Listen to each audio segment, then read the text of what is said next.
ए काय ग, तू पण जय भीम आहेस? म्हणजे असं का म्हणतेस? मला समजलं नाही.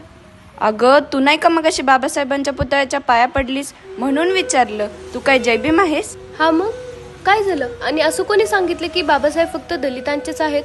पण त्यांनी तर फक्त दलितांसाठीच काम केले ना. हे अत्यंत चुकीचं मत बाबासाहेबांबद्दल या समाजात पसरले. शिका, संघटित व्हा, संघर्ष करा असा हा सर्वात महत्वाचा मंत्र त्यांनीच तर आपल्याला दिला. भारतासाठी त्यांनी सर्वात महत्वाचं कार्य केलं ते म्हणजे शिक्षणासाठी. हिंदू धर्माच्या लोकांसाठी हिंदू कोड बिल आणले. महिला व मुलींसाठी समान शिक्षणाचा अधिकार दिला आणि त्यासोबतच उच्च शिक्षणासाठी प्रोत्साहनही दिले. नोकरीसाठी महिलांना आरक्षण दिले आणि नोकरी लागल्यानंतर महिलांना समान वेतनाचा हक्क दिला.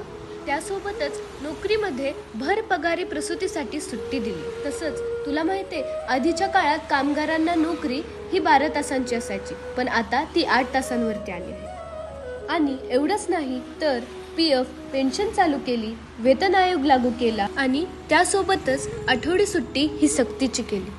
आपल्या भारतातील 18 वर्षांपुढील प्रत्येक नागरिकाला मतदानाचा अधिकार दिला. आणि एवढंच नाही, सर्वात महत्वाची गोष्ट म्हणजे डॉक्टर बाबासाहेब आंबेडकरांनी आपल्या भारत देशाची राज्यघटना लिहिली. यामुळे सुव्यवस्था, कायदा आणि लोकशाही निर्माण झाली. आणि हे सर्व कार्य डॉक्टर बाबासाहेब आंबेडकरांनी फक्त दलितांसाठीच नाही तर भारतातील सर्व जाती धर्माच्या लोकांसाठी केलं.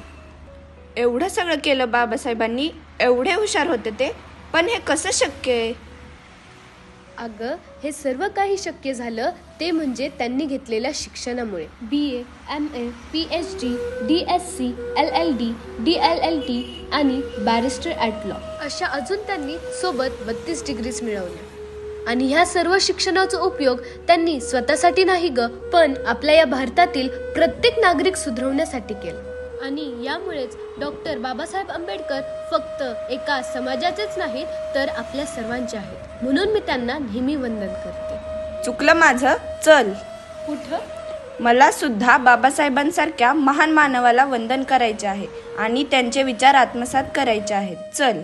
जीवन तुझे आम्हास प्रेरणा, दाही दिशा तुझीच गर्जना. भीमराया माझा भीमराया, भारताचा